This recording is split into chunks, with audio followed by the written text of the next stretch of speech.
அனைவருக்கும் வணக்கம். இந்த வீடியோவில் பார்த்தீங்கன்னா மெட்ராஸ் ஹைகோர்ட்டோட நோட்டிஃபிகேஷன் தான் பார்க்க போகிறோம். அறிக்கை எண் 72 73 அப்படின்னு கொடுத்துருக்காங்க. நோட்டிஃபிகேஷன் விட்ட டேட்டு பார்த்தோன்னா சண்டே ஆனால் இன்றைக்கி 6/4/2025. லாஸ்ட் டேட்டு பார்த்தோன்னா 5/5/2025. பேமெண்ட்டுக்கு மட்டும் ஒரு நாள் எக்ஸ்ட்ரா 6/5/2025 கொடுத்துருக்காங்க. இந்த எக்ஸாம்ஸ் பார்த்தீங்கன்னா நோட்டிஃபிகேஷன் 72 73 ரெண்டுக்குமே ஒரே எக்ஸாம்ஸ் தான் நடக்க போகுது.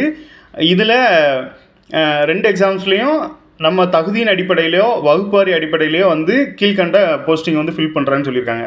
இப்போ அதுபடி பார்க்கும்போது என்ன ஆர்டரில் கொடுத்துருக்காங்கன்னா ஜோப்தார், அலுவலக உதவியாளர், வீட்டு உதவியாளர், ரூம் பாய், தூய்மை பணியாளர், தோட்டப்பணியாளர், வாட்டர்மேன், சுகாதார பணியாளர், காவலர். ஸோ இதுக்கு எல்லாத்துக்குமே தனித்தனியாகவே ஃபீஸ் கட்டணும் அப்படின்னு சொல்லியிருக்காங்க. ஸோ அடுத்து பார்த்தீங்கன்னா போஸ்டிங் பார்த்தீங்கன்னா ஜோப்தார் வந்து 12னும், அலுவலக உதவியாளர் 137, வீட்டு உதவியாளர் 87, ரூம் பாய் 4. ஸோ ஏஜ்னு பார்த்தீங்கன்னா கம்யூனிட்டைஸாக பார்க்கும்போது 37னும், மற்றவர்களுக்கு வந்து 32னும், ஒர்க் பண்ணிகிட்டு இருக்கவங்களுக்கு வந்து 47ன்னு கொடுத்துருக்காங்க. ஸோ அடுத்து பாருங்கள், 8ஆம் வகுப்பு எஜுகேஷன் பார்த்தோன்னா 8ஆம் வகுப்பு தேர்ச்சி அதிகபட்சமாக +2 கொடுத்துருக்காங்க.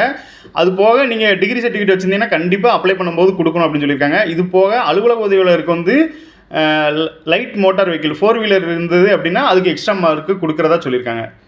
அடுத்ததாக பார்த்தீங்கன்னா ஒரு எக்ஸாம்ஸுக்குமே வந்து 500 ரூபா ஃபீஸ் அப்படிங்கிற மாதிரி சொல்லியிருக்காங்க. ஸோ ஆதி திராவிடர் மற்றும் பழங்குடியினர் பார்த்தீங்கன்னா முழு விலக்கு, அப்புறம் இவங்க மாற்றுத்திறனாளிகளுக்கும் மற்றும் ஆதரவற்ற விதவைகளுக்கும் முழு விலக்கு அப்படின்னு சொல்லியிருக்காங்க. அப்புறம் தெரிவு செய்யும் முறைன்னு சொல்லி 3 லெவலாக கொடுத்துருக்காங்க. பொது எழுத்து தேர்வு, செயல்திறன் தேர்வு, சான்றிதழ் சரிபார்ப்பு போன்றவற்றின் அடிப்படையில் செலக்ட் பண்ணுவோம்னு சொல்லியிருக்காங்க.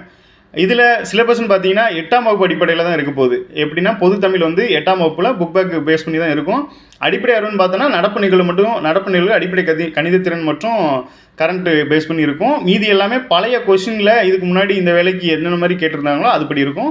செலெக்ஷன் ப்ராசஸ் பார்த்தீங்கன்னா 1:5 வந்து எக்ஸாம்ஸ் ரிட்டன் எக்ஸாம்லேருந்து இருக்கும்.